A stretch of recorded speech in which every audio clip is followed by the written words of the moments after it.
અમરોલી કોસાડ વિસ્તારમાં આવેલા એક ખુલ્લા મેદાનને સુજલામ સુફલામ જળ અભિયાન હેઠળ તળાવમાં રૂપાંતરિત કરવાના નિર્ણયનો સ્થાનિક યુવાનોએ ઉગ્ર વિરોધ કર્યો છે।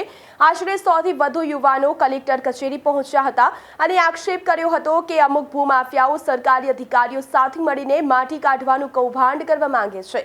સ્થાનિકોની દલીલ છે કે આ જગ્યાથી માત્ર 300 મીટરના અંતરે પહેલેથી જ એક મોટું તળાવ આવેલું છે, તેથી નવા તળાવની કોઈ જરૂર નથી। વધુમાં જો અહીં તળાવ ખોદવામાં આવશે તો ચોમાસામાં પાણી ભરાવાથી મચ્છરનો ઉપદ્રવ વધશે અને વિસ્તારમાં રોગચાળો ફેલાવાની ભીતિ છે। લોકોએ આ મામલે સ્થાનિક ધારાસભ્ય અને કોર્પોરેટરોને તાત્કાલિક હસ્તક્ષેપ કરવા અપીલ કરી છે। નમસ્કાર, હું સાગર વણજારા।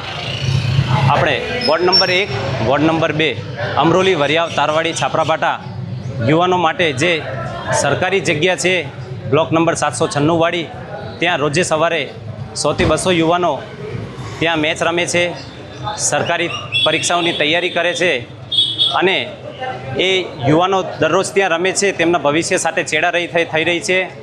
ત્યાં જે સરકારી જગ્યા છે ત્યાં સુજલામ સુફલામ જળ અભિયાન અંતર્ગત અમુક ભૂમાફિયાઓ સરકારી અધિકારીઓ સાથે મળીને આ તળાવ અને ઠરાવ મંજૂર કરાવી દીધું છે અને ત્યાં મશીનરી ઉતારીને એ તળાવ ખોદવાનું કાવતરું કરી રહ્યા છે।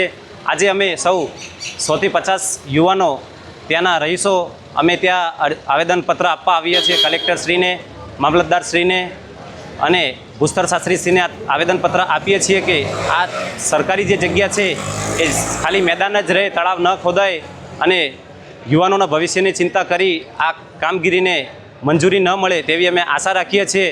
આ જે જગ્યા છે ત્યાંથી 300 મીટરના અંતરે અમારી પાસે સરકારી તળાવ છે, ત્યાં તમામ સુવિધા છે અને ત્યાંના અમારા આજુબાજુ જે રહીશો છે એમને તળાવની કોઈ જરૂર નથી અને આ જે પણ કંઈ થઈ રહ્યું છે એ અચાનક અને આટલું જલ્દી થઈ રહ્યું છે, તેથી અમે આ કામગીરી હાથ ધરી રહ્યા છીએ। સરકારશ્રીને નમ્ર અપીલ છે કે આ કામગીરી બંધ કરે। આજુબાજુ ઇન્ડસ્ટ્રીયલ એરિયો છે, રહેણાંક વિસ્તાર છે અને વરસાદને કારણે જો અહીંયા તળાવ ખોદાશે અને વરસાદી પાણી ભરાશે, પાણીના કારણે મચ્છરનો ઉપદ્રવ થશે અને જાહેર જનતાને અમુક બીમારીઓનો સામનો કરવો પડશે તથા ત્યાં કોઈ પણ અકસ્માત રહેશે તો એની જવાબદારી કોની? એક આ મેદાન અમારા યુવાનો પાસે છે, એ મેદાન રહેવા દો અને આ મેદાન તળાવ ન બને તેની સાવચેતી રહે તે માટે અમારા ધારાસભ્ય, કોર્પોરેટરો અને સરકારશ્રીની નમ્ર અપીલ છે। એવી અમે આશા રાખીએ છીએ કે આ મંજૂરી કેન્સલ થાય।